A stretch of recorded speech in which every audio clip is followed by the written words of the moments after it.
When you had talent against talent, class against class, you know how valuable this championship is. And on Saturday, it's the same again. You've got class, talent, the best of the best. You've got brothers and sisters, friends, neighbours arguing about why one would win over the other. Now it's down to the last thing they can do is mind games. I think the best boxing 4 player is Tyson Fury. He'll bully you, he'll shout at you, he'll point at you, he'll try and undermine you, he'll play the fool to catch the wise. Usyk, it's been lost in translation on Usyk, and that worries Tyson Fury. Now they're flipping the script, and they're doing on Tyson Fury what he did on Klitschko when he beat Klitschko, complaining about the canvas. We're not happy about it. Usyk doesn't care. This is his team's job now to try and ruffle the feathers, create drama. Tyson will smile at it because he thinks, I know what he's done. Matthew said he might not even know about it himself, Usyk, about this. Exactly. This is not an Usyk thing. This is his team thinking, we are going to do everything possible after that. And how you started the week, we'll show you whatever we can possibly do. And so they're going to try and create something of nothing. But at the end of the day, when the bell goes, you have the best against the best. There is going to be drama. It's going to be interesting. There'll definitely be drama. We saw the open workout last night, and they trained in the opposite style. So Fury went southpaw and Usyk went orthodox. What's that about?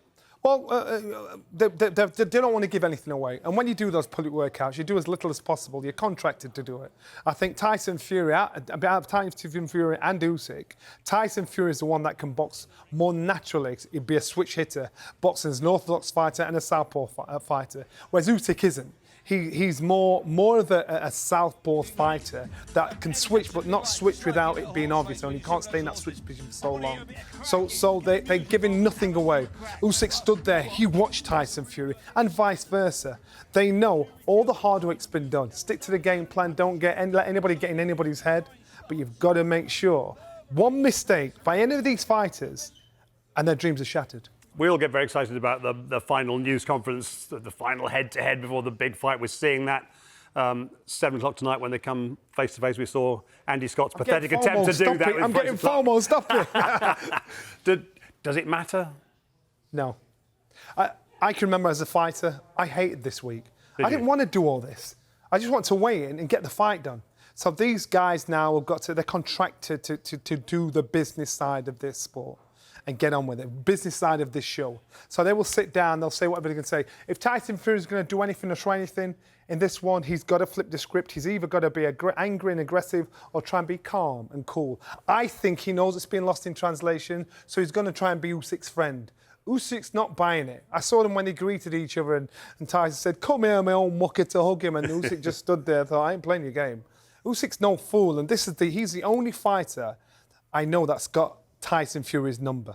Just quickly, remember when Sugar Ray Leonard boxed Marvin Hagler? Sugar Ray Leonard and his wife, and Marvin Hagler's wife, they used to go out for meals together and everything. They were friends. Sugar Ray Leonard was on a 5-year retire. He was out for retire for 5 years, out of the ring.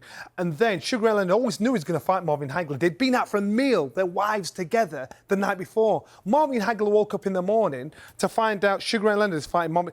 And he was seething to the point where he would never, ever speak to him again. Sugar Ray Leonard got into his head. Tyson Fury's brilliant at that, but this is being lost in translation with Usyk, and that's making him worry, thinking, I've got to just depend on my fighting skill. Which is kind of how it should be. Johnny, thank you very much indeed. Johnny, the Entertainer Nelson, which is how he was known. I'm old enough to remember that's how he was known when he was in the ring. True, yeah? Yeah, well, never mind that.